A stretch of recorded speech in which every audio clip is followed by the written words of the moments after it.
దర్జీగుడి ఆలయం ఒక అతన్ని చీరలు దొంగతనం పెడితే ఆయనకు సపోర్ట్గా నిలిచాం. కంచె ఐలయ్య బ్రాహ్మణులను కోమట్లను తిరుగుతుంటే అక్కడికి వెళ్ళి చేసాం. ఆ ఫోటోలు కూడా ఉన్నాయి, చూడండి ఒకసారి. మేము అక్కడికి వెళ్ళి ఆ ఉర్దూ విశ్వవిద్యాలయానికి వెళ్ళి ఆయనతో బహిరంగ క్షమాపణ చెప్పించాం. ఒక్కటి కాదు, చెబితే ఒక పెద్ద సహస్ర నామార్చన ఉన్న పుస్తకం లాగైతాయి, 1000 ఉదంతాలు ఉంటాయి. ఇది 20 ఏళ్ళుగా మేము ధర్మం కోసం పరితపిస్తుంటే, ఇన్ని కార్యక్రమాలు మేము చేస్తుంటే మేము ఇంట్లో కూర్చొని టీవీ చూస్తామా?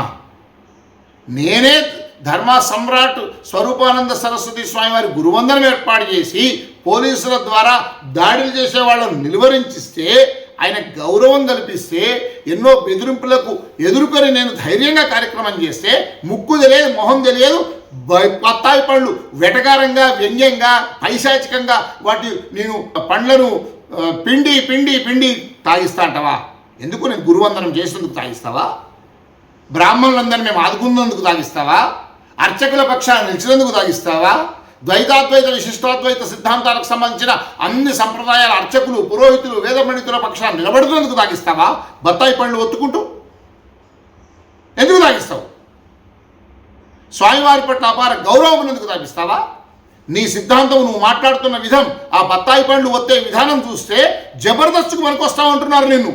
జబర్దస్త్లో జోకులకు ఈ బత్తాయి పండ్లు ఒత్తే సీను చూస్తుంటే జబర్దస్త్ వాళ్ళు అరే చాలా బాగుంది, మాకు జబర్దస్త్లకు ఉపయోగిస్తుంది అంటున్నారు. నేననడం కాదు, వింటున్న వాళ్ళ సంగతి చెప్తున్న. కామెంట్ చూడండి, మీకే తెలుస్తుంది. ఎందుకమ్మా? ఒక ధర్మం అనేటువంటి ఒక మాధ్యమంలో మనం వెళ్తున్నప్పుడు ఒళ్ళు దగ్గర పెట్టాలి. నేను ఎన్నడూ ఇట్లా మాట్లాడలా, ఎవరిని అగౌరవపరిచేవాడిని కాదు. ఒకే ఒక్కదానికి మేము చెలించిపోయాం. ఒక రోజంతా నేను నిద్రపోలేదు. మమ్మల్ని 20-30 ఏళ్ళుగా కష్టపడుతుంటే స్వామివారికి కూడా తెలుసు. స్వామివారి చర్చకు వద్దాం, మేము ఏమేం చేశాము 30 ఏళ్లలో, వారికి తెలుసు, మేము చెప్తాం. నువ్వెవరవు తగుదనమ్మా అని వచ్చి? నీకేం తెలుసు ధర్మం గురించి? నీకేం తెలుసు ధర్మ పరిరక్షణ గురించి, ధర్మ ప్రచారం గురించి, ధర్మ ప్రసారం గురించి?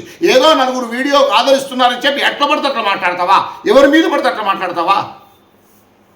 ఆయన బ్రహ్మచారి బంగారయ్య శర్మ ఎన్ని లక్షల మందిని ప్రభావితం చేస్తున్నాడు. మీకు సామవేదం షణ్ముఖ శర్మ గురించి అవాకులు చవాకులు మాట్లాడావు. చిన్నజీర స్వామి వారికి చాలా గౌరవం వారంటే. చిన్నజీర స్వామి అంటే సామవేదం గారికి గౌరవం, చాగంటి గారంటే చిన్నజీర స్వామికి గౌరవం, చిన్నజీర స్వామి అంటే చాగంటికి గౌరవం, మధ్యపర్తి గారంటే కూడా. వీళ్ళు భారత, భాగవత, రామాయణ, ఉపనిషత్తులు, అష్టాదశ పురాణాలు, శివ లేదు, కేశవ లేదు, ఏది లేదు, అందరికీ షణ్మతాలు, శైవం, వైష్ణవం, గాణపత్యం, శాక్తేయం, సౌరం, స్కందం, 6 మతాలకు సంబంధించినటువంటి ప్రవచనాలు కానీ, కార్యక్రమాలు కానీ వీళ్ళు అందరూ చేస్తూ ఉంటారు.